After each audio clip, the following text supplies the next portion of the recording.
Alrighty, everybody, welcome to another episode of I Never Met a Stranger I Didn't Like, and I'm your host, Phil Tubbs, and I have an awesome guest today. She's a good friend. She's a local realtor, Kimber Horton. How are you doing today? Hey, I'm great. Thanks so much for having me on today. Thanks for coming. So we're actually recording in a pretty cool spot. I wish I could say that I came up with this idea, but I didn't. It was all her. But we're actually in one of your listings right now. We are at, and I'm just going to go ahead and do the plug. You got to do the plug. 411 E Claremore Street. This is a wonderful little house here. It's a 2-bedroom, 1-bath home listed for $143,400. That's a pretty specific number.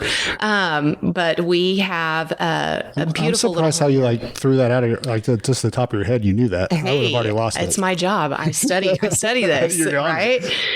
We have a great little listing here that is, I say little because we're 2-bedroom, 1-bath. We're on this wonderful lot here in town with a large privacy fenced yard, great parking, and beautiful updates throughout. I wish everyone could see this home and the wood floors and everything this home has to offer. It's kind of off the path, but it's not. We're in town still, but we're not and we don't hear all the hustle and bustle. No, it's quiet. It's a good neighborhood. It has a lot to offer here. So, yeah. So, I mean, if you guys are looking for a house, investment or even that first time home, this is a perfect spot. It really is super affordable. Appliances stay, updates throughout, updated electrical. I mean, a new roof. The paint is gorgeous in here. The walls are, they're clean. Yes. The kitchen's awesome. It's a nice little house. It's great. It's a great home. Like you said, for a first time home buyer, small family, investor, whatever. Yeah. This is a way to start right here. The yard, like I said, you got a fenced-in yard, good for your pets, anything like that. It really, there's a cat door in the door. If you got it, if you're, this kind of feels like a cat person house. It could be. Doesn't it? Like a dog and a cat, you could, I kind of feel that. And if you're not a cat person, don't let that deter you because it's not really just a cat person house. Maybe it's just a cat door that's got me. But, how can people get a hold of you if they want to check this out? Yes. Well, hopefully if you type anything in on Google, I'm all over the internet. That's my goal. But 918-760-5203 is the best way to reach me directly. Of course, things are available on my website, kimber.solidrockrrealtors.com. And I would love to email the listing directly to you. You can view any of the photos, anything, but I would love to schedule your private tour. I saw it on when you guys posted it and I was like, oh, that's cool. That's a good little house over there. So, really, it's super charming. It is it's not a bad spot. You're in a good spot here. It's perfect. So give her a holler. So we got the plug out of the way. Yeah. There we a little plug there. But this is your only listing. I see your signs all over town. They're everywhere around here. There's a house there. It's for sale. I see you popping up there. So you've got quite a few. You're staying busy. I have. I've been really fortunate to be really busy. Yeah, I service really all of this Northeast area. I office here in Claremore, but you're still in Tulsa and everything too, right? Absolutely. Yeah. So all around, if you're looking, even if you're just looking to buy, you don't know where you're looking yet, holler at her. She can just set up. And I do a lot of that. A lot of times people don't know. And so we talk about, they need to go where they can afford the home. And that can be pretty tough. But, when we have a great conversation about identifying what's important, what truly are your needs? What does your commute for work look like? Maybe you work from home. We need some high-speed internet. Well, that's going to rule out a few communities. So there's so many ways to come at that conversation and really develop a plan for you. I don't think people really think about that when they go, hey, I'm going to go buy a house. This is what I can afford. And then they just start getting on the internet and they just start going through these house listings on whatever site it is. There's so many of them out there now and you kind of get an idea, but you really don't know everything when you're going into it. And you can go to somebody that this is their job. They know all the listings around you and they're like, I got the house for you. Absolutely. You told me what you want. I see what you want. Let me show you these. It's so important to figure out what's important to you. And sometiks that's a hard question. Yeah, it really Or is. You have a family and maybe husband and wife have different views. That's complicated. Everybody has, different check boxes and different things. So a lot of times that core conversation has to start at home with you. And then we can kind of go from there. Yeah. I'm probably a lot more pickier than my wife is in certain things. Being in pest control for so long, that's what I'm looking at. It's like, what is this here? That's an entry point that needs to be fit, things like that. My wife's like, I like this house. What are you talking? Or, things like that. And I'm just more I'm more nitpicky. I'm like, oh, I noticed that. Oh, I noticed that. I should have been an inspector one of these days. There you go. But, another life. And, but yeah, you got to kind of get together and figure that out. And that's kind of hard to do on your own sometimes. And really, if you don't know where you're going, that's your profession. You guys, you don't just become a realtor. It's not like, hey, I'm a realtor today. You've got some testing. There's a lot of things that go into it. At one point in my life, I looked at being a realtor and I was like, yeah, that's a little bit too far down.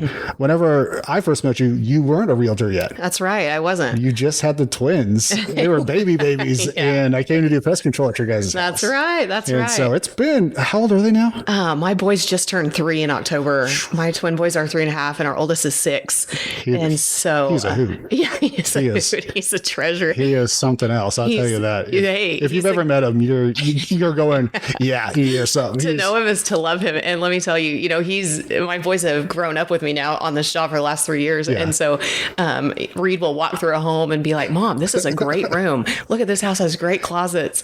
The last funny one he did, he turned the water on and told our client that he said, oh, this has great water pressure, guys. So he's already in it. He's starting it. Yeah. So, I mean, your husband, Chad, he used to do lawns and stuff like that, but he's kind of gotten into the inspection part of it, right? Or is he so much the inspection, but real estate has just, my action of becoming a realtor and joining the company I joined has just really opened up opportunity and avenues for us. So we owned Horton Lawn Service, or do own. You do, yeah. And we were just, we've grown and grown, and he was just at max capacity. He was going to town, yeah. And so he's scaled back some on that, still services Grand Lake area, but he does a lot of remodels now. So you guys was it on Missouri over there? Muskogee, yeah. We did that. Yeah. That was our own personal investment property. Yeah, I saw you guys out there work. I saw him out there walking in and out like all the time. Yeah. Because he's really good at what he does. And so we've just really been able to tap into kind of doing some flips, buying some rental property, and then he just takes so much pride and does a great job at everything he does. So realtors are really turning to him now to do repairs for their clients in the TRR in that inspection period, remodels, different things like that. Yeah. So, yeah. So, you guys got to work together quite a bit now than what it was before.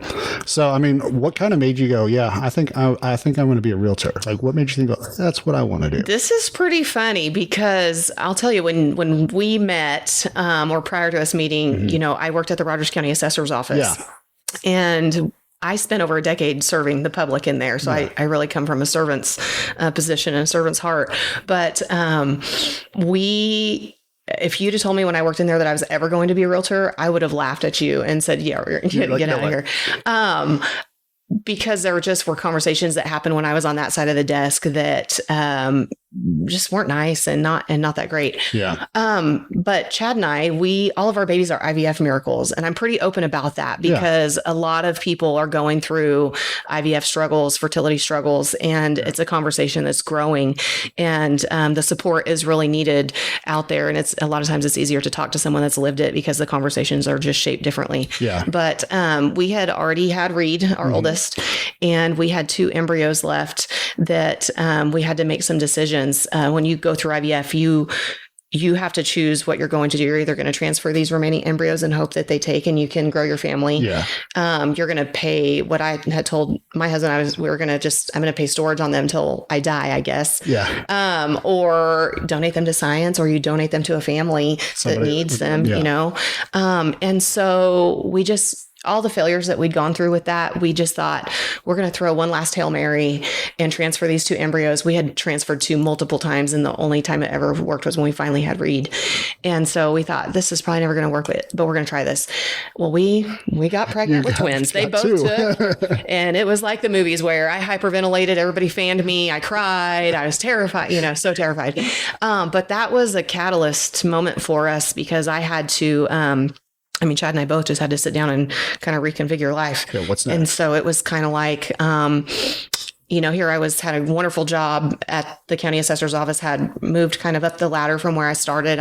When I left there, I was the chief appraiser for the appraisal department. And but I needed to make more money and I needed more time for my family. Yeah. And so that really was my deciding factor. It was kind of a God thing. I was sitting in my car one day on my lunch, and I just will never forget the moment that it just hit my heart. This is what I should do.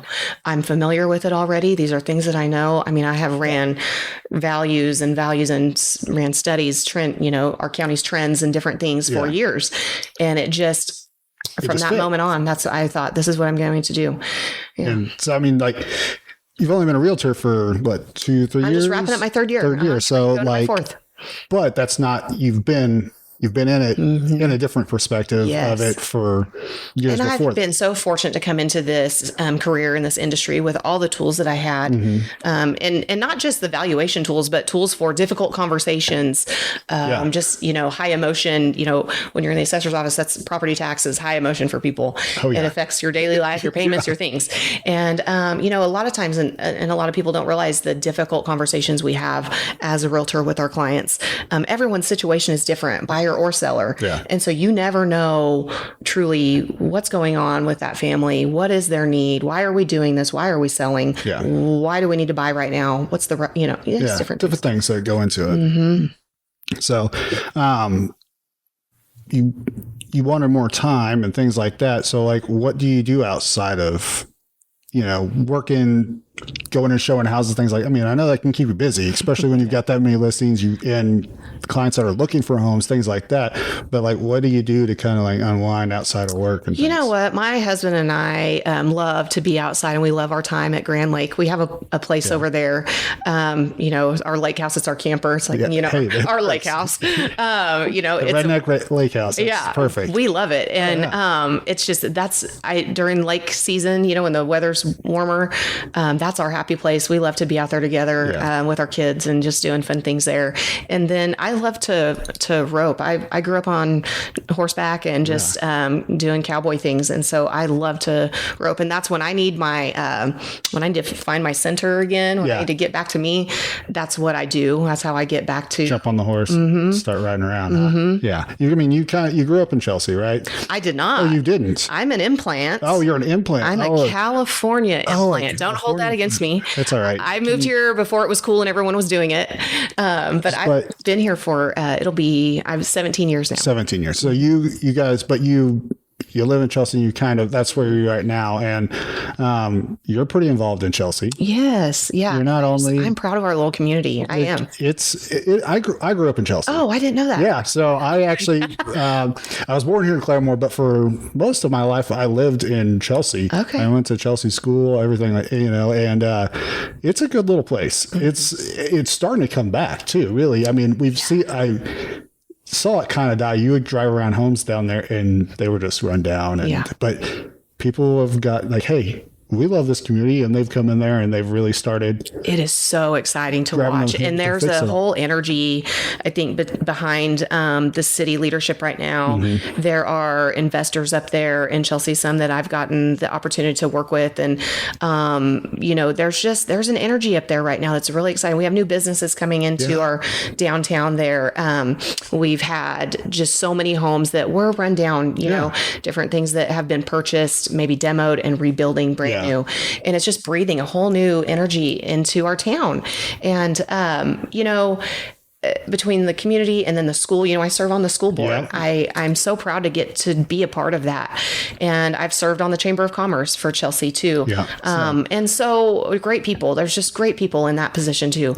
And, just like the holidays that we had our holiday festivities and the parade, the Christmas day that the Chamber promotes and puts on. I mean, it just really, that small community, they really show up during those events, and you get that small town, hallmark feel. It kind of died down there for a while. There wasn't parades like there were and things like that. They didn't really do a whole lot of that anymore because it really, people weren't fizzled out. Maybe. Yeah. People weren't really putting that time and effort into it. I mean, we can see, even Claremore was at a point to where like, whenever I was in high school, was getting pretty bare. I mean, downtown was nothing. Yeah. It was just a lot of empty buildings that were older or just one or two stores.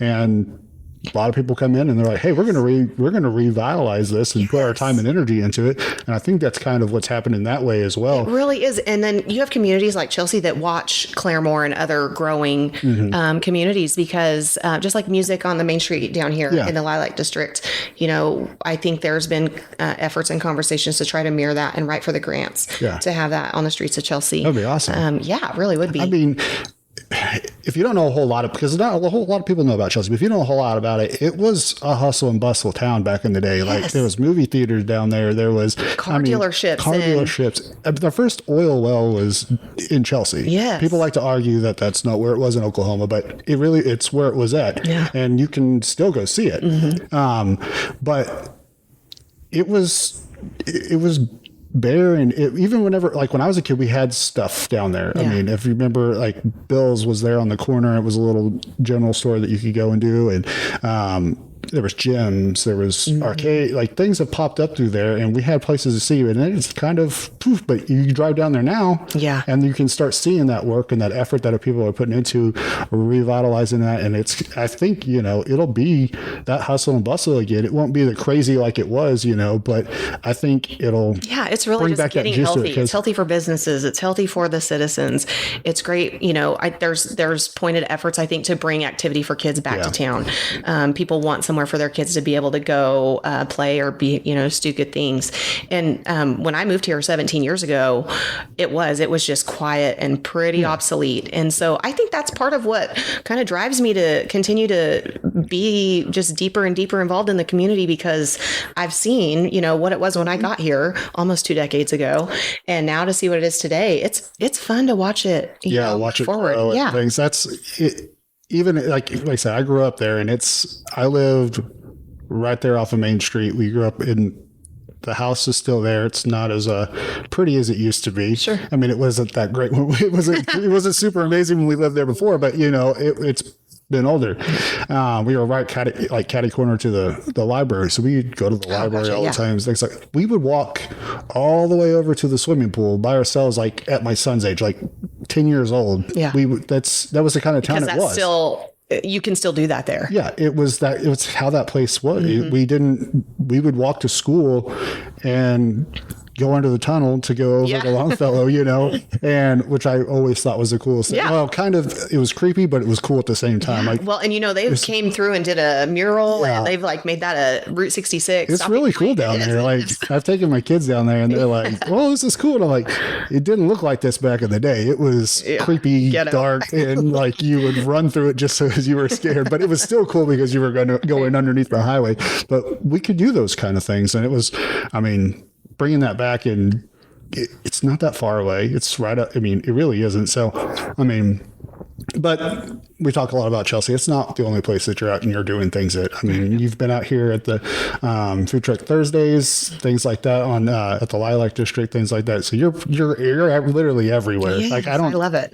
And being that way, like how do you keep yourself motivated? Because I would be worn out. That's a lot. You know what? Being a mom, all that stuff, life, and then doing that too. That's a super layered question, I feel like, for me. And we all have, it's really important in the company that I'm in at Solid Rock. They have really taught me to identify your why and, to really look inside. And sometimes that's hard. Yeah. Talk about your goals and different things, but really knowing your why and how to keep yourself going. And so, my family ultimately is my why every day. I want our kids to watch how hard their dad and I work and then see what happens when you work hard and you do good things. Yeah. I want them to see when you do community service and you give back, how important that is and how good it feels to help others thrive. Yeah. And then there's also on the business side, when you have clients that are really grateful. I was just having a visit with a colleague about, clients that are maybe not grateful or, versus clients that are. When you have a client that's just so appreciative of your guidance and your effort and what you bring to the table, it fuels us. I helped a first-time home buyer buy a beautiful home. She's been working hard for a year on her plan. And sometimes it takes that long to get your money together. Yeah. But as long as you have your eyes on the prize and you're doing what it takes to get there. And it was a tearjerker moment to walk through at our final walkthrough before we closed, making sure everything's okay. I mean, burst pipes, everything is what it's expected to be. And she just said, I never really thought this would be possible for me. And here we are. And, I had guided her to my partnered lender, the Halford team at Neo Home Loans. We really started from the ground up. And so those moments are very rewarding. I also get the opportunity to work with investors, and I have, 2 different investors that I got to be a part of their very beginning. And so to now witness where they are, they're going with it, and what they're doing, and they're growing their legacy for their kids. And they're just, there's just so many different pieces that really do motivate me on the day to day. But I will say this, that my word, last year, that was on my vision board, and I'm really going to carry that into this coming year, is balance. Because it's really easy in this. When you're self-employed, people think that's just like, oh, that's easy. I think it's the best thing in the world. Yeah. You can do whatever you want. Exactly. And you work more hours when you're self-employed than you ever did. I made a lot more money working for somebody else. Like there was good points in my life whenever I had the business. I'm like, maybe I should just go work for somebody else, because this is a lot of work. Well, it is. It's just, you just pour the hours in. It feels different. You're proud to do it. I'm happy to do it. But also, I don't want to take that time away from my kids either. So there's a fine balance in there that I really want to kind of keep my eye on this year, of making sure I'm getting that quality time, not just being there, but not being present, but truly being present. Yeah. And having that quality time, but also feeding my business and doing what it takes to keep me successful. Yeah. That's a lot there. Even people don't realize, I mean, when you're going to buy a house, that's going to be probably the most expensive thing you ever buy. Your cars, things like that, that doesn't even compare. I mean, it's a home. This is an investment. And it's your biggest investment. Most people, it is their, it's you the may largest raise your purchase. kids there, or this is your final home. This is where we're going to retire. We're going to stay, things like that. It's a big deal. So it could be very emotional. I could see how that would really be like, oh my gosh, I finally bought a home, or things like that. That would be kind of people. It is. It's amazing, those big moments, to watch people, just live the American dream. And that's what you can ask, maybe ask at Realtor, well, what do you do? And maybe other people just think that we just open doors, or we just, I don't know. But the truth is, we help people figure out how to navigate the biggest purchase of their life. Yeah. And that's a heavy, heavy statement. That is a very, and that's hard. I mean, that would weigh a lot on your shoulders too. I mean, you want to make sure you find that, like you said, make sure we can afford this, make sure we can, this is where you want to be. What, all those, you don't just go and show houses, like show up, hey, look at this house, or have an open house and like, hey guys, come look. It's not, that's just the top of it. There's so much below that, all the paperwork, all the regulations, everything that goes along with it. Yeah. That's a lot. It is. There's a lot of depth there. But, like with pest control, people used to always tell me like, why do you do this? And I'm like, there was times where I'd go to a house and somebody's like, we've had German cockroaches for 10 years. We've tried everything. We've done it ourselves. We've hired other people, and we just can't get rid of it. And when you're done and you got rid of it, you can see that weight lifted off your shoulders, and you're like, I felt good. Yeah. It's gross, doing a lot of stuff that you would do in pest control, but it was just one of those things that when you were done, you go, all right, I felt good. Exactly. Like, they actually get to live now, and not have to worry about that, because there's so many illnesses and things that come along with that. You're like, man, I felt good about that. Yeah. That was rewarding. Yeah. It's hard work, but you feel good at the end of the day. Well, most of the days anyway. Some days you're like, I'm tired. I'm feeling I'm getting older. The back hurts and knees hurt. We all have those days. You're like, I don't want to get up. I don't want to do that. But so, I mean, Chelsea's still part of Rogers County, and there's so many. You've been here for 17 years. I'm sure you've seen a lot of the attractions that we have. The roads, I mean, because Route 66, as longest stretch we've got, is in Oklahoma, and a lot of it goes right through Rogers County. Yes. Most of it, and we're coming up on the centennial. Yes, next 2026, I think is is it? I think something like that. 2025, 26, something. But anyways, look at us talking about things we don't know, but we know it's coming. It's coming. There's It's either next year or the year after, but I think it's 2026 because there's a lot of preparation, especially even in Claremore, that's going into because it's going to be a big deal. Yeah. We're going to have lots of people traveling through here, through Chelsea, through Catoosa, a lot of these towns that go right in the middle of Rogers County. And what would you say that your favorite like attraction is in Rogers County? My favorite attraction, I don't know that I have just a specific attraction, but I have a lot of things that I really appreciate about our county. For one, we are really diverse. Mm-hmm. And when I was in the position I was in working for Rogers County, it was pushed to recognize that we have so many different communities. We have Claremore that is a bigger city. Then we have these small communities like Inola, Chelsea. You step over to Oologah. Oologah's, I think got a bigger roof count, in their town limits than like Chelsea and stuff. But these small, bustling, healthy communities, and then, our county's capital here in Claremore. But I think that it's beautiful what each of these small communities in our county, I know not just the small ones like here in Claremore too, what they all bring to the table in that community setting.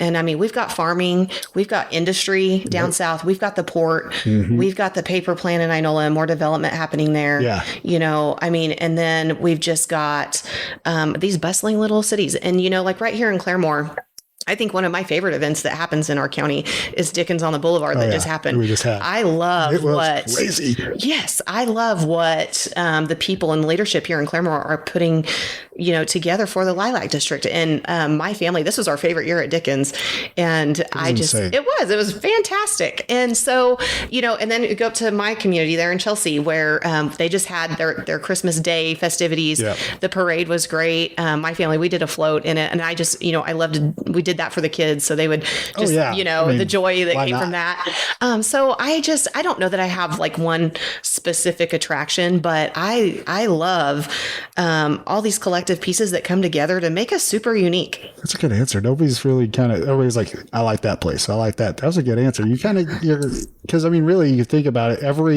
you go to every downtown or different things, like they do have something different and something else to offer that what the other one didn't. Absolutely. And just like right now, or here, and there's so much right now during the holidays, but there's other things too. Food truck Thursdays that happen here in Claremore, Will Rogers Days that happen out at the birthplace in Oologah. So many things. Look at our little school at Inola. They just won that massive they're gonna have prize money to revamp, I think, their football field or whatever all that goes to. I mean, just really wonderful little things happening here. But like right now, Claremore has the drive-through lights at Claremore Lake Park. Yeah. Oologah. My family, we drove through that on Saturday night. Yeah. It is spectacular. 10 out of 10. Out there at the Hawthorne. Yes. Yeah. It's so good. So there's a lot to do with your family in our county, and just a lot of, togetherness in that sense. And I love that about it. Yeah. I was in the music industry, like when I right out of high school, and we were downtown, and a lot of people they didn't like us because we had the hoodlums over there, coming to see us, but it brought something to it that the kids had a place to go, things like that. And I see that now, that it's not just kids, it's family things that you can bring your whole family to. My kids get a kick out of it. Yeah. And I'll tell you, doing the Santa pictures at Dickens was so fun, because you were a good elf. You watch those kids come around those stairs and their eyes just, it's Santa. Magical. And he was an amazing Santa. Yes. He was awesome. And Brian, he's like the real deal. Like, you would think that's really Santa. Yeah. Like, it wasn't. I mean, yes, it was. It was. But it was so much fun. And I think Chelsea they're going to be having more things. I know they'll be having more things down there. Like you said, out the Bill Rogers birthplace, like, that's one of my favorite spots. Yeah. You really go out there. If you haven't been out there, like, it's kind of. And they have events at different times in the year. The fly-in in August. Yes. Is awesome. Planes literally just fly right into the field. It's so cool. But it's such a gorgeous, like we have so many beautiful areas, and you kind of forget that you're in Oklahoma sometimes. You drive around, even just in Rogers County, there's so many different, like you said. I think we take it for granted a little bit, honestly, because we're right here by Tulsa, right? So there's so many things to go do. Yeah. And depending on where you live in Rogers County, you know, you go to Tulsa for everything. Up there where I live, I go to Tulsa as rarely as possible. It's usually only for work. But like we will jet over to Owasso for things. But you just kind of lose sight of everything we do have to offer. Yeah. But if you're looking for it, it's there. I mean, you just got to go out. I mean, a lot of people complain about things. You know, one reason I started the podcast because there were so many people complaining, and I'm like, you don't even know the story about what goes, or how much work goes into these events, how much that, you know, these small businesses are actually putting into themselves, into their buildings, into things for you. But then you complain about little things of, I didn't have enough ice in my drink, or this or that. It's just silly stuff that you do lose that. I mean, go somewhere else, even just for a visit. I mean, I love Florida. I love going to these places, but I end up missing home. I miss I miss the drive. It's easier. And people complain about the trains. It's not, you miss the trains. You don't hear the sound of a train. I'm like, something's not right. Like, I almost can't sleep. It's just weird that you get so used to that. And I mean, I moved away in my early 20s and I came back. I was in Yellowstone, and of course, it's gorgeous. That's my heaven. I love it, but it's not home. Yeah. And the place here, you know, the people here are really kind of what make it. And the small businesses, the owners, they're the ones that are supporting the Little League teams. They're the ones that are out there at the events, that are helping these events happen, because a lot of these events, they think, well, the city just pays for these. It's not the way it works. That we have sponsors from businesses, local businesses, that put in the dollars so that we can do these things. And if it wasn't for them, we wouldn't have Food Truck Thursdays. We wouldn't have parades. We wouldn't have things like that, because we wouldn't have no support. And so kind of give some leeway to people, you know, like really, it's truly. And listen, humans. If you're not going to show up to a meeting or listen in or, you know, try to study, this is going to sound terrible, but I don't think you have the right to complain. Oh yeah. You know, and it doesn't matter which community you're in or trying to serve in, there's always the naysayers, and you can never make everyone happy. It really truly does come down to those small businesses, and it's so important to support them. You know, I have a small business. I own a boutique called the Satin Spur, and it's located in downtown inside Back in the Day Antiques and Treasures. So there you go. And so I've always kind of done that on the side. It's been a small passion for me. I'm getting ready actually to kind of wrap it up though. I just can't give it everything it deserves. I'm in a new season, and I have enjoyed it for like 10 years in there.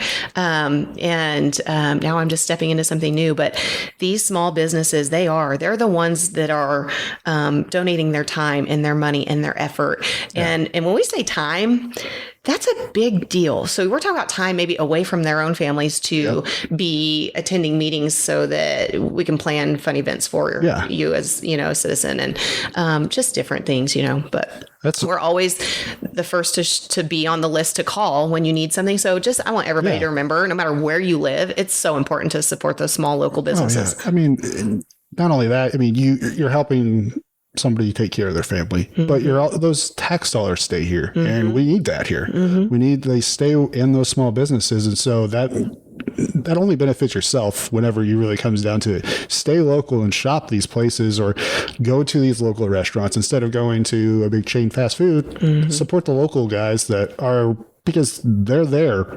before it opens, getting everything ready. They're there after it closes.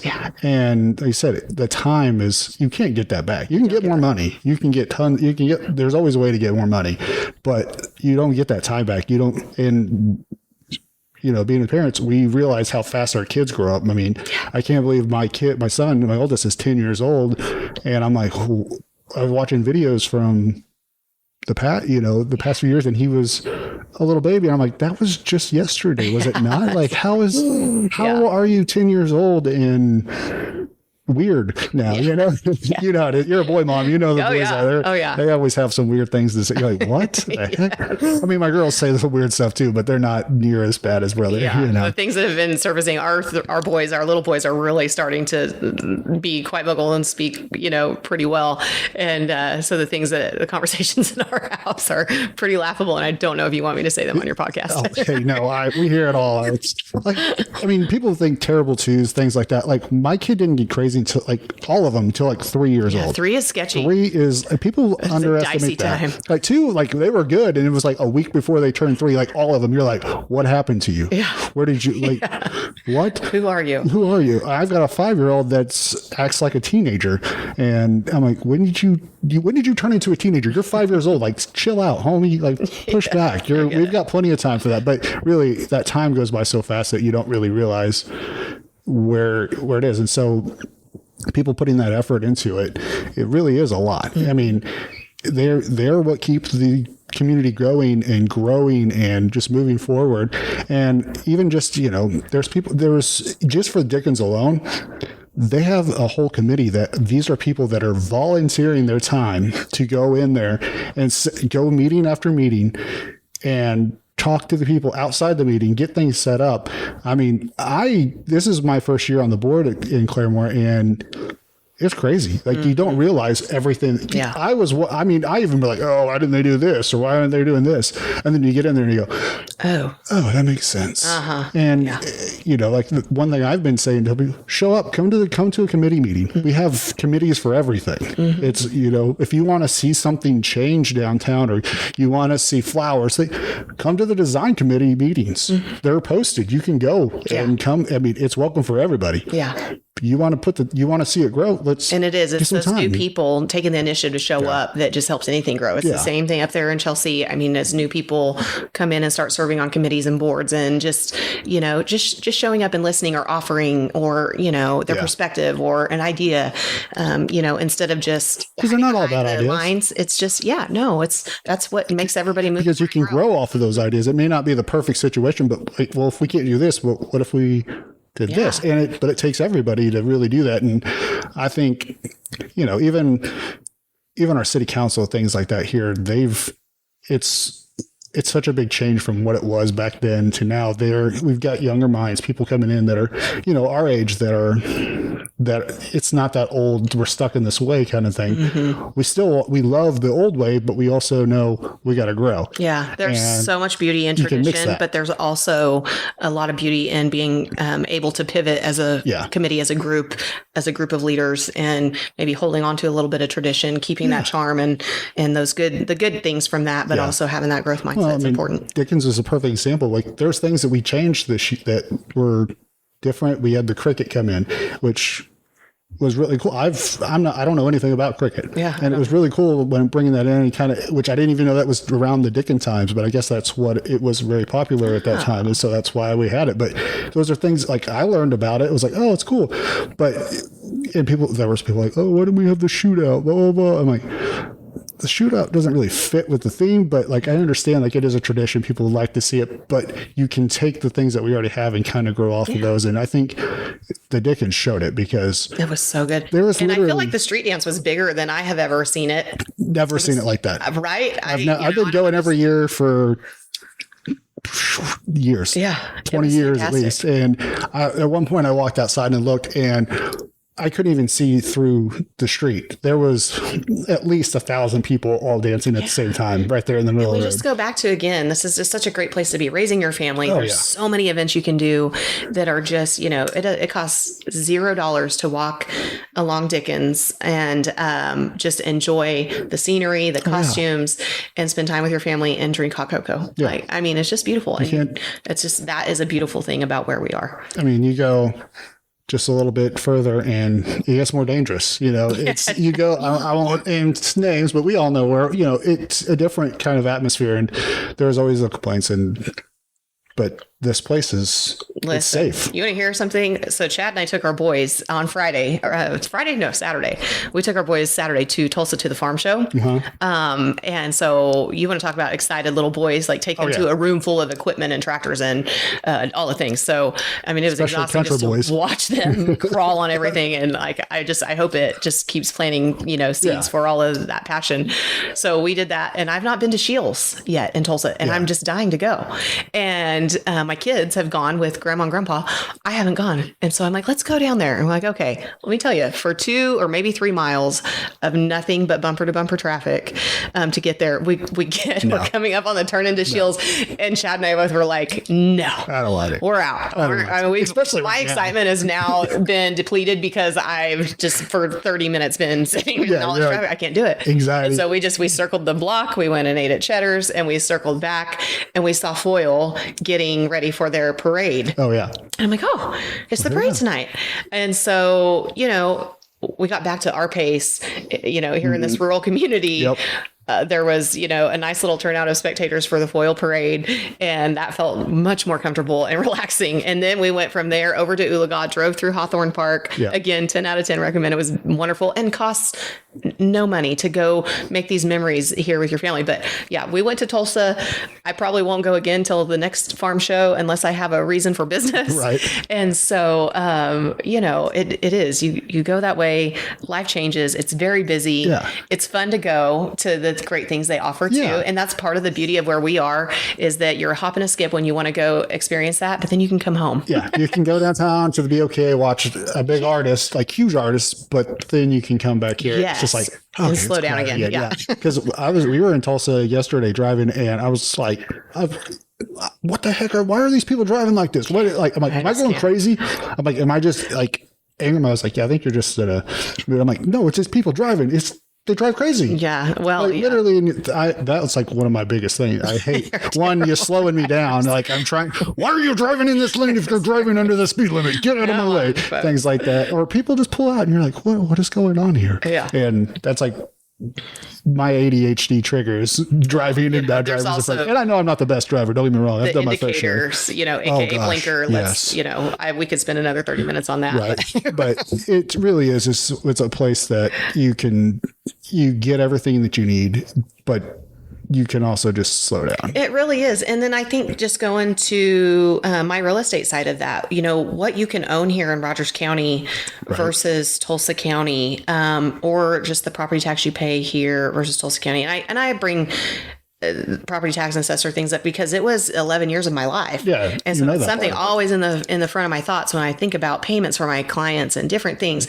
But the affordability here in Rogers County versus, some of these other areas, it's very different. Yeah. And a lot of times people they purchase here, even though they do like to live life in Tulsa and with those amenities. Well, they're happy to drive 30 minutes or 20 minutes that direction. 30, to get what to have more affordability here and that financial freedom. You get more bang for your buck when it comes to it. I mean, and it's safer. You really don't have to worry. Every community has their own issues, and it's never going to be completely perfect, but compared to most, you really even Chelsea, Claremore, Inola, Oologah, those places around here, they're chill. Yeah. There is, and if really you've got your neighbors that are watching your back as well whenever you live in these areas, unlike some other places. So people really don't have that chance. If somebody sees something, they're like, hey, what are you doing over there? Who are you? And it may seem annoying, but it's actually, I'm grateful for those kind of things. I like it whenever my neighbor's like, hey, I saw somebody walking around your house. And I'm like, what? And you go back and look at the camera and you're like, what the heck was this guy doing? Yeah. But I would rather that than nothing. Yeah. Yeah. And I'm the same way. I'm like, what are you doing? We're terrible about watching our cameras, and we're like, what are they doing? It's just the utility company. It's fine. Like, okay. No, they're just walking by. That's all right. But even my kids are like, who's that? And I'm like, I don't know. What are they doing? And we're like, watching that camera, but it's just to protect our neighbors. And it is. It's a small town community thing that you get with that, I think. Yeah. So we talked about all the good things. What are some like misconceptions or just misinformation that people may have about buying a home, realty, like when it goes into it? Like what's something that, that a lot of people are like, oh, and you're like, no, like that's not quite right. And you can tell people. I think so a few different things. I think on the buying side, a big misconception is kind of the order that things happen in. So as a buyer, you get excited. Like you guys have finally decided that let's buy a home and we want to be in Claremore and let's do this. And really the fundamentals that need to happen first, and it's the most uncomfortable part of it all, is to look at the finance side. You've got to get pre-approved first. Yeah. And not all lenders are created equally. I have had clients that were came to me pre-approved early on through, I'm not going to say like names, but just like what I call internet lenders, right? They could click on and click, and bam, they're approved. Well, that has no meat to it. Yeah. And so, one specific client was a first time home buyer and he had done that. And we ended up in a probate mess where he spent almost a year waiting for legal title issues to clear up so he could take clear title when he purchased his home. And fortunately for him, he was in a position he could spend the time to wait. Yeah. But by the time we were getting closer to closing, when he came and worked with my partnered lender, it saved him like $14,000 in fees, lender fees. So not all lenders are created equal. There's lesson number one. Lesson number two, you've got to have that conversation up front, because we don't want to go look at $250,000 homes if you really financially can only afford a $200,000 home, and you don't want to push yourself into a payment that changes your lifestyle and stresses you out and you don't get to enjoy life. Right. Yeah. I mean, that's not our goal. And so that is the order of things and how they go, I think, is my biggest misconception on the buyer side. On that selling side, I think that, as a seller, you want to do everything you can to position yourself to invite the buyers. Yeah. It's so much more than just slapping a sign in the yard. Oh, yeah. And so, and part of my job, I mean, that could be a misconception that we could talk about on my part as a realtor. What do I do for you? Yeah. It's so much more than just slapping a sign in your yard. Here we are, we've orchestrated this because I want to help my seller market her property here. This is just part of what I do. I go above and beyond, and different ideas. And so, but as a seller, I think that it's super important to accept advice. If part of hiring me to come help you sell is to say, okay, look, this is not a personal attack, but we need to talk about these things. Yeah. Maybe it's pet odor. We can do some cheap curb appeal. Let's spruce this thing up and get that, because you get one chance at a first impression. Right. And if someone pulls up and it just, it's not very inviting, if they walk in and smoke or pet odor punches them in the face, let me tell you, oftentimes the buyer can't even get over it. Yeah. And they're going to be worried that smell's never going to go, and they can't all do these things. Yeah. So I think as a seller, it's just important to position yourself, take the advice that your agent's offering, and let's work together as a team to really have your home ready instead of just slapping a sign up in the yard and you think, I'm just going to put on the internet and we're done. Yeah. People show up, look at it, and I'll buy it. It's not the way it goes. Because we work at that. And go into another, like kind of the part 3 on that, like a misconception as an agent, you hear people say, realtors just open doors and go on. Well, it's just, that's laughable. And I used to be somebody that think I could do this without a realtor. It's fine. You're like, I wish it was that easy. Honestly. So, as an agent, I mean, I have so much legal responsibility in my guidance for you and in my counseling. It's quite terrifying, the fines I can obtain if I do things incorrectly. Oftentimes as agents, we are punching bags for the emotional response from people. And I have had clients hire me on the buy side or the sell side that, maybe a seller gets really upset because a buyer did their inspections and they came back with all these things that are, air quote, wrong, or that they would like to see repaired or replaced. Yeah. And these words were said one time, it always sticks with me. It's like calling your baby ugly. Yeah. Like nobody wants to hear that all these things are wrong in my home. Don't call my baby ugly. My baby's fine. My house. And so as agents, a lot of our responsibility is shielding our clients from that emotional response and that backlash that comes. And, we're over here like this protective shield taking the beating. Yeah. You're like, for lack of a better word. I know, like, you see those bruised and battered memes or something sometimes. Right. It's not always that way, but a lot of times it is. Yeah. I had a client that I went back and forth for 7 days negotiating with a selling agent. 7 days we had conversations with the listing agent and the lender and trying to piece this together. So, part of my responsibility is to be a solution finder. I want to find those solutions. I want to solve your problems. And so there's a lot more to it than, opening the door and putting a sign. Yeah.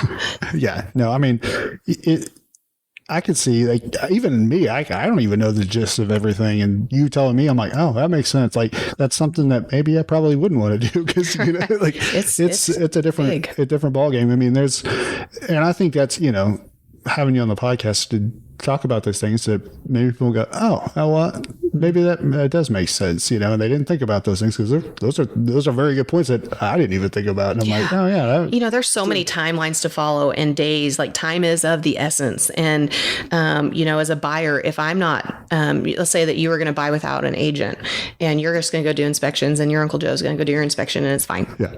And big things surface in the inspections and you don't have a realtor, you're doing this by yourself. And you're just like, well, I'm ready to cancel contract. Yeah. And the buyer says, well, I'm not giving you back, or the seller says, I'm not giving you your earnest money back. Yeah. And you just think, well, oh man, I lost out on that. Well, as a professional, I know that legally what the rules are here. Yeah. And, part of, I'm going to manage your timeline so that if big things surface in our inspections, we can get your earnest money back and you're not just out, however much you just put down might be $3,000. We don't know, and so, there just is a lot of time and education that goes into what we do. I'm continuously doing education to sharpen my axe for my clients, just to prepare for every scenario. You're never prepared for every scenario, but it's just, we do our very best to make our clients a priority. And in that comes studying, the changes and the contract changes that came this last year. Buyer broker agreements now have to be signed prior to showing someone else's listing. If you wanted to go look at the house across the street, you have to sign this buyer broker agreement now before I can take you in that home. Really? And it's a National Association of Realtors rule. It is not mine. We can make that agreement good for one day. We can make it specific to that property. Yeah. Typically my clients, I have a lot that are, they're on file for a year because we don't want to have to go through that every time. Yeah. And we're going to have this on file till we find the one. And so, or my investors and stuff. So, staying on top of those legalities is just, it's a big deal. And the good professionals are doing that for you. Yeah. I mean, like you said, you can just go I'll just buy it here. There's all the paperwork that goes into it. There's just so much. It's not as like signing a piece of paper. Okay, I own the house now. Here's your check. It doesn't work that way. Nope. Yeah, as much as we would like it to, it doesn't. That's not how it goes. Zillow makes it look that easy, but those ones that you get online, you can book it online and you show up like, here's the code. You just go in and look and I don't need a realtor. I can do this all here. But I promise you, when you get into a legal battle or you needed repairs done and you need to have a healthy conversation, or you're getting ready to close and the repairs are not complete, or when the appraisal comes in short, who's going to step up to bat for you? They're not. I've contested appraisals before on behalf of my clients, on behalf of my sellers, that, the appraisal came in short. And I'm like, hey, Mr. Appraiser, just show me where you're coming from, because here's what I see over here. Yeah. And it's not I'm right, you're wrong. It's like, hey, let's talk this out. Yeah. And I've had appraisals get overturned and people they say, oh, well, we can't accept that. We can take that information. Yeah. I didn't know that. Okay, and so who's, when you're just doing that stuff online and clicking and trying to weed people out, who's going to step up to bat for you? Yeah. The person in another state that's on the phone? Probably not. Yeah. But you can bet your bottom dollar that I am, that I'm a phone call away and we're going to talk through this and we're going to get there. So, I mean, we know there's lots of different realtor companies here, realtors here. Mm-hmm. Like what made you say, like, I want to be part of Solid Rock? Like, that's because, I mean, I feel like you're not the only good one there too. You know? Oh my gosh, you've no. got some great people there. But So thankful to be there. What was yeah, that's the one I want to be, because there's a lot to choose from. Really, There's when you're so going much to to go choose into from. There's some wonderful people in the industry around here. A lot of great in different yes, in different businesses. And there's larger corporate companies. There's kind of smaller markets, different things. But I kind of go back to my county life, and I knew. Listen, when you work in the assessor's office, everybody's gunning for you. When you have the job I had, like everyone that comes to your desk is there to say that you're wrong. Yeah.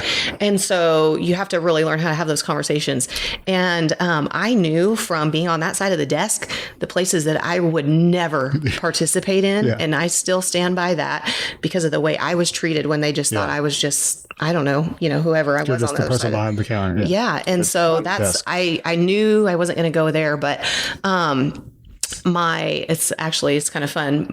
My mom from Bill's Barbershop. She's cut my hair for many years, and she's the best barber in town. Awesome. She is. She's not just the best barber. She's just an awesome person. She is an awesome person. All those girls at Bill's Barbershop are wonderful, but Barbara is extremely special.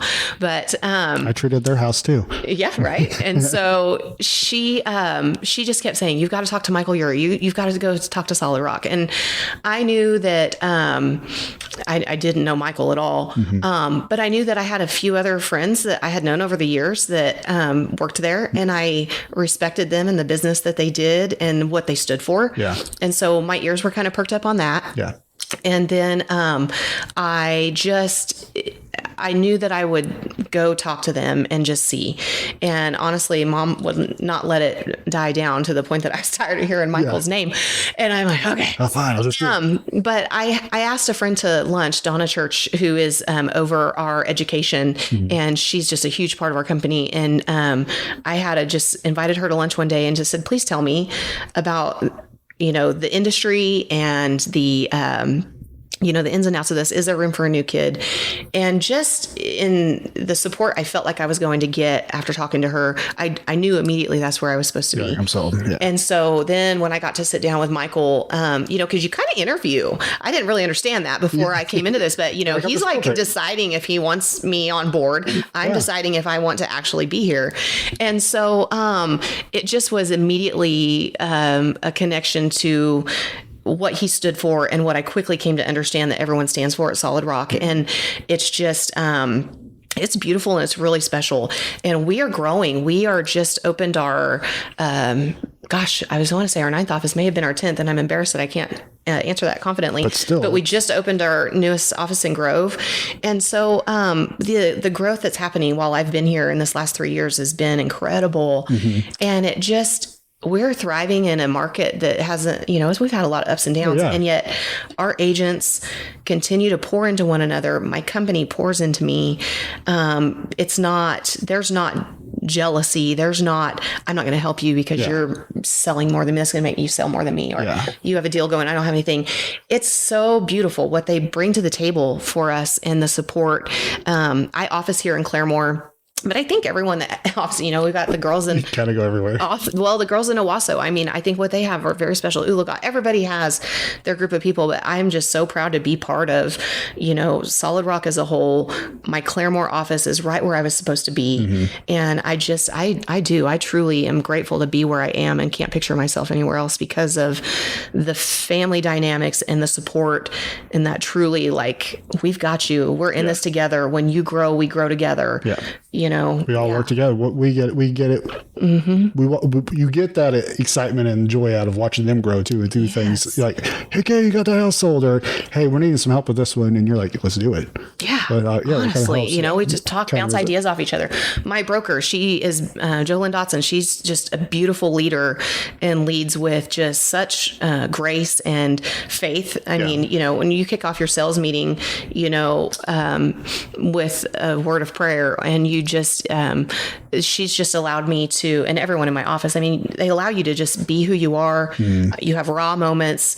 You have moments where you're looking for that. It might be spiritual growth or something. I mean, just growth in so many ways. It's just, it's beautiful here, what we have. That's awesome. Yeah. Because I know Carrie, who you work with. Yes. And I've known her. She was kind of like my mama, whenever I was really starting in the music industry.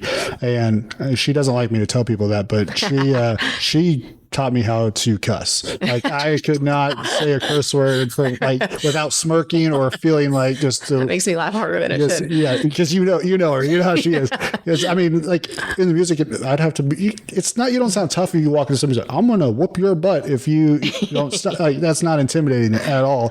And she's like, you got to be more intimidating. You know, like I wasn't security by any means because I mean I'm still not a big guy. Like I'm bigger than I was back, like way bigger than I was, like 150 back then. As tall as I am, I was a beanpole. So I've already taken the intimidation out of it. Yeah. And you know, and I'm like, all right. And then she probably doesn't like me telling people that, but I don't know. She had such a big impact on my life growing up. She's just always been, you know, a mom or just a big sister to me. And listen, she is somebody so special. She has a different art, you know. Well, and Carrie and I started about the same time at Solid Rock. Mm-hmm.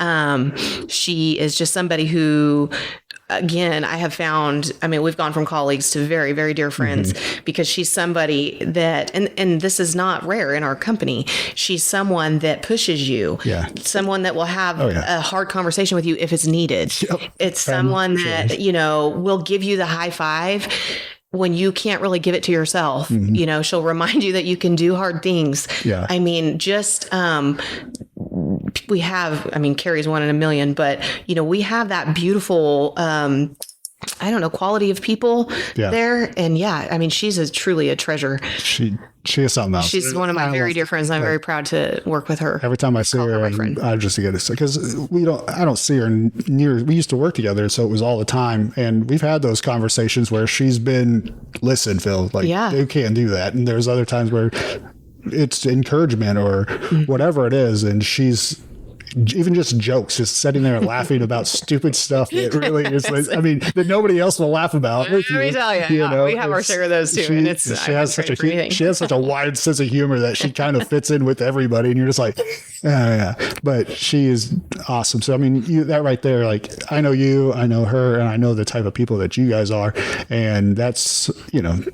If that's the rest of you like that, that's the place to go, because I mean, this is you're a very important purchase. This is your home. This is where you're going to live. You're going to raise your kids. You're going to start your family. You're going to start your life, whatever it is. It's an important part. I mean, we still have, places that we rented when we first got together, me and my wife, that even my son's like, oh, I miss that place, you know, because it may be a duplex that we rented, but that's where we started our family. Yeah. And it was something else. Like it was just even now, you know, and you get to be a part of that. And that's very important to find that person that's going to have your best interests at heart. And they're going to work to make sure you get everything that you need to get possible that you can do. It's so true. And, you know, I've witnessed Carrie, I've witnessed so many agents, all of us at different points in time, but, you know, we are taught, and I don't even know that it's something you have to be taught. It should just be in you, but we are not chasing a transaction.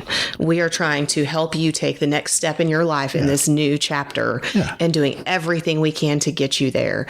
And sometimes the things that we are sacrificing in that, I mean, you know, I've sacrificed, commissions and different things. I know my friends and colleagues have done the same to see something through for a family. Just to make it done. And it's so much bigger than the transaction. We're building relationships. We're truly, we live life too. We have families and we have dreams and we have, things.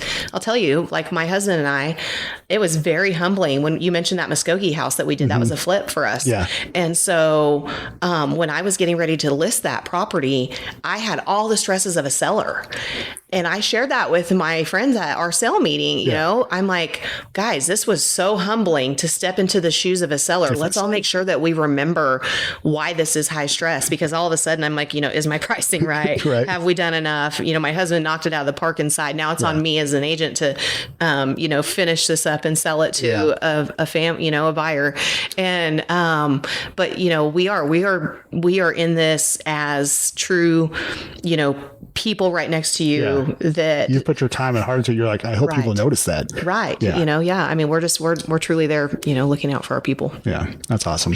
So as we're kind of wrapping up, like what's something that you hope to kind of see over the next year, what kind of goals and accomplishments do you hope to reach over this next year? Because we're at the end of the year. We're in December. We are. This episode is going to be the last episode before Christmas. So we're right there at the end of the year. So we've got 2025 around the corner. I mean, there's a lot that's going to be happening over the next year because we've got new politicians and everything like that coming in January. So things are going to change, but like, what do you hope to see grow or do in this next year? That's a really big question. And I don't know that I have just some amazing answer, but I am excited for what 2025 is going to hold. And I've been really fortunate to see growth every single year so far. Mm-hmm. I'm at Solid Rock this time of year. We are really talking about our goals and identifying those. And, setting goals is hard. And it's hard to look inside yourself and say, well, what do I really want to accomplish? It's hard to, sit down with your spouse and say, what do we want to make happen? Or even believe that you can accomplish those. And I'm a big a big believer in that word, because you have to believe that you are capable to do anything that you set your mind to. And Michael Urey, that owns our company, he has shared with us repeatedly, the fear of that failure, not hitting your goals. Well, you're better off to shoot so high and maybe fall short than to never have left the ground, right? Yep. And so I don't have just my specific goals. I'm working on them. I literally have notes in my laptop bag right now. We're not quite to the end of the year yet. You still got a little bit of time left. But I do. My goals are to, I want to increase my volume again. Mm-hmm. I want to see my business grow. I'm going to, a big word that's circling in our company right now is consistency. There's things for myself that I want to iron out my systems a little better with consistency. Mm-hmm. And then I'm going to go back to that word of balance, because I want to have this growth, but I also want to take, some trips with my family. Yeah. I want to make some memories with my husband, my kids. Yeah. So I really want to have that balance this year again and find another year of growth and success. Yeah. Well, that's a good answer. You're like, I don't know if that's a good answer. I'm working on specifics, and it's just like, we do vision boards, and I don't think I had done a vision board maybe since I was a kid. Yeah. And so we do vision boards, and that may sound silly to some, but it's a game changer to have those things in your face, not tucked in a drawer, to have your goals in front of you all the time. And picturing, that's right. I'm there, I'm coming. Are my actions aligning with what I was trying to do? Yeah. By March, I can reassess myself and say, well, am I working on these things or am I not? Yeah. And if I'm not, maybe I can pivot my actions and try to get more streamlined with that. Get back to it. Yeah. Get the most out of my efforts and make sure they're moving me in the direction I want to be going. Yeah. But so I'm working on my specifics, but I really am hoping for another great year with my family and making some great memories but I'm also excited about the growth for my business. Yeah. I mean, when I first met you, you were selling it all. You weren't a realtor yet. And now in 3 years, you are where you're at. Like, it's impressive. Like, for what you've done and your hard work, like, you can tell you've really put the time into doing it, because you're literally, you can drive around town and see your signs in all these yards. And I see you on social media, the videos you do, like the things that you put into it, like, you've grown, like, from nothing to this in such a short amount of time. I think people will notice that, and you will continue to grow and keep on getting bigger and bigger, because it's just the type of person that you are. I don't think you're gonna, if I'm wrong, then tell me, but I feel like you're not one of those people that are just going to be like, well, I'm content. Yeah. You know what I mean? I'm done. I don't need to go up anymore. Right? It is. It is. It's a blessing and a curse. And thank you for your kind words, because I have just really found my passion. Yeah. I feel like I'm doing exactly what I was meant to do, and I never dreamed this is what I was meant to do. Isn't it funny what you find out, like, when we get older and you're like, okay. And I love that the harder I work, the more it pays off for me and my family. And, I'm at a point now that I have repeat business. Mm-hmm. So going into my 4th year, like, I have, this home that we're at right now, 411 E Claremore Street, by the way, wonderful little listing. But this was a first-time home buyer. Mm-hmm. And now we're talking about her next step for her next chapter. And I get to help her sell this home and purchase, maybe investment properties or what we're going to do next. And I mean, that's exciting. So that repeat business means that I feel like I accomplished what I was meant to, what my goal was in, helping their dream come true. Yeah. And then also, but truly having that relationship with my clients, because that's what I'm after. Yeah. I don't want to just sign the paper, seal a deal, and never hear from you again. But I always used to tell people, like, in pest control, I don't want people to go, hey, I have a bug guy. Yeah. Because, like, everybody, I know a guy. I want people to, hey, my friend Phil does it. Like, it's another level. Customers are customers, but like, I made a lot of friends doing what I did. It wasn't, I'm probably a little bit more unconventional than most business owners were or anything like that, but because I'm very personable as it is, and I like to talk to people, and I like to get to know people and what they do, because a lot of times they have input that I've never even thought of. I'm like, right. I like that, and you just absorb all that. I mean, talking to anybody, young or old, you always got something from somebody. And doing this podcast, I tell people I get more out of it than they get, because I get to absorb all that knowledge and that information and just the attitudes and things. Even when I feel like down and I'm like, oh my gosh, why did I say I was going to do podcast today? I'm not feeling it. But then I go and do it, and I'm like, whew, I feel rejuvenated. Right? I feel pumped up. I feel rejuvenated after this conversation. It's just fun. It's talking to somebody and getting that and building that relationship with somebody. I mean, a lot of friends that I didn't have before the podcast that have been on the show, and really, I mean, some amazing people that I did know, but really weren't that close with. And we've had them on the show, and they've changed my life with, I mean, just they may not see it, but they really have affected. I mean, Susan Gebhardt over at 321 Main, like, we were the first wedding event at that place when it opened up. That's awesome. Which was cool, because that's where me and my wife met, because I used to run the music venue that was there. And so cool. It was just kind of a cool little full circle. There. Yeah.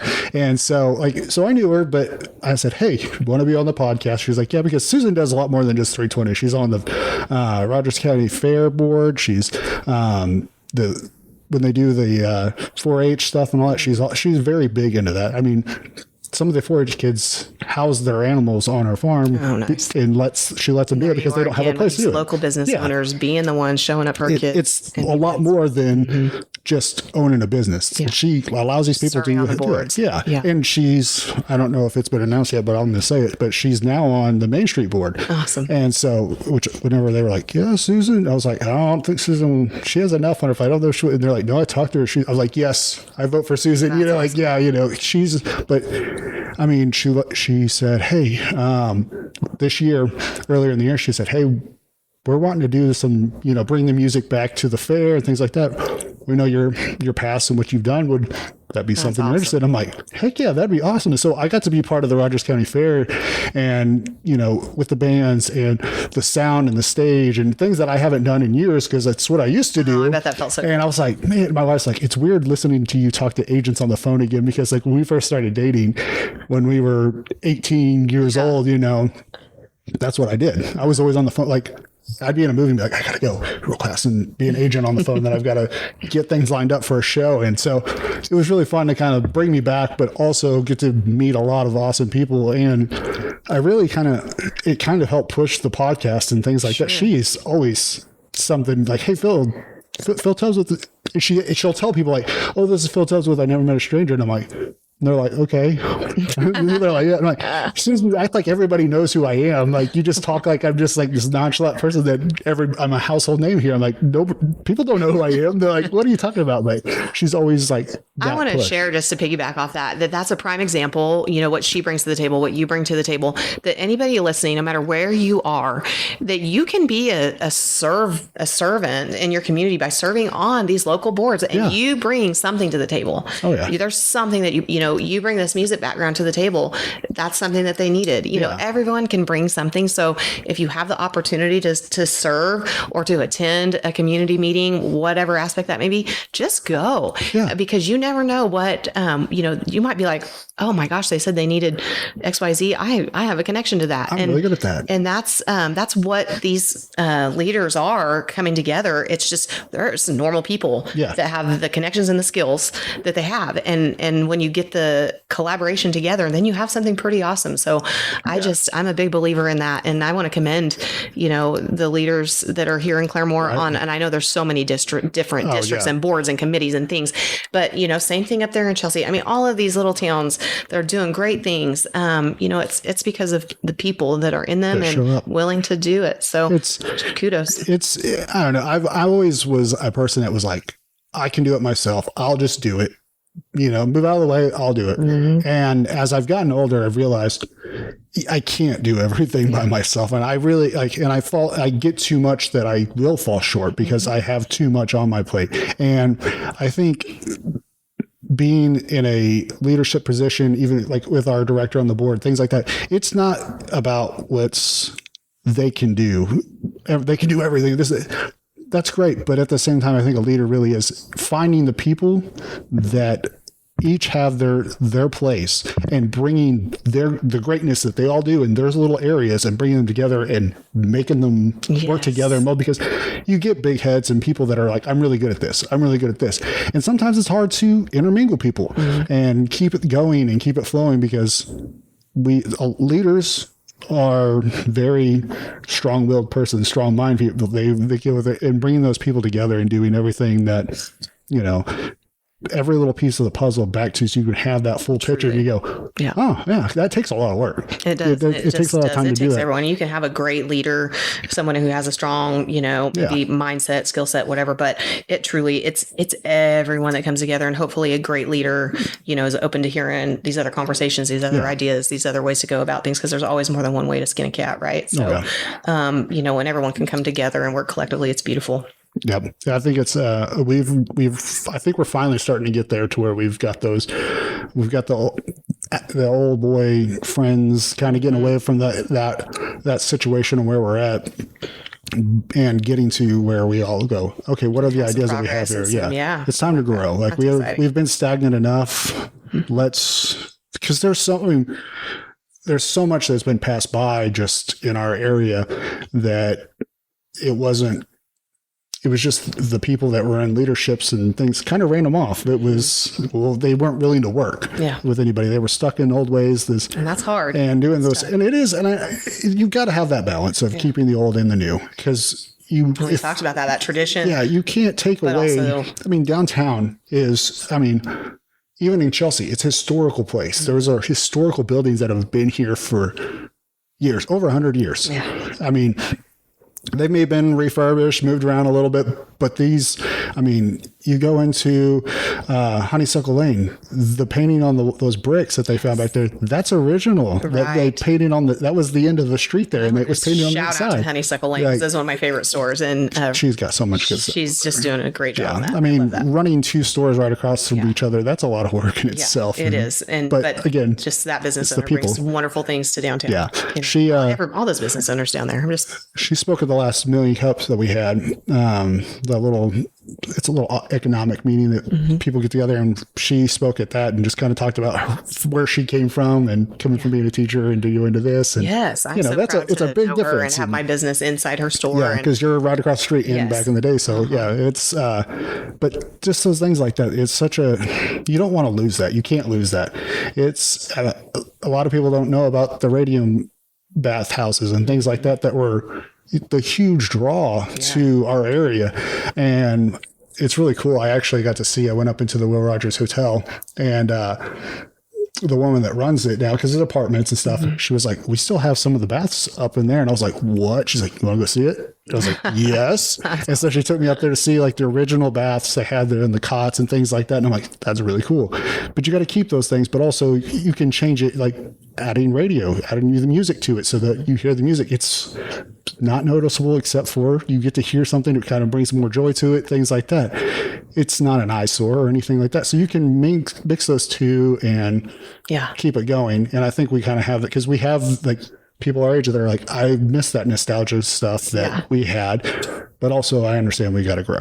And I think we're at a good, even in, it sounds like Chelsea's kind of the same way. And I know it's been the same way. They're jumping, Oolaga, same way. They're really just building up around that historical, but also bringing the new to it, because that's just the way it goes. That's life. Well, and it's exciting. I mean, progress can be scary, but it is also exciting. Yeah, it is. It is very scary. Yeah, but, true. So before we go, one more time, how can people get a hold of you if they're interested in selling a house or buying a house, or even coming and looking at this property over here? Yeah, thank you so much, Phil. Well, I just want to say, first of all, thank you so much for having me on. I just enjoyed this so much, and it's been so fun just to know you over the years. And I love that you're participating in the leadership roles here for Claremore and the districting and the different things. So that's so exciting. But thank you for the chance to come on here. And thank you. I am your local realtor here, serving Claremore, Rogers County, all of Northeast Oklahoma. My number is 918-760-5203. You can view my website, kimber.solidrockrealtors.com. I have tremendous partners, whether you are, if you're getting ready to buy, I want to get you partnered up with a lender that works for you. If you're getting ready to sell, I would love to talk about some statistics. Let's look at what your value might be. It costs nothing for me to take the time to run the numbers for you, get an idea what your home is worth. Let's do some soft touches on that. It'll start. Let's talk about what maybe getting spring ready, right? Spring will be here before we know it. And people get so excited for that spring market. So, as a seller, we could be preparing for that side of things. And, I would love the opportunity to work for you. And this wonderful listing here that we're at, again, that's 411 East Claremore Street. Okay.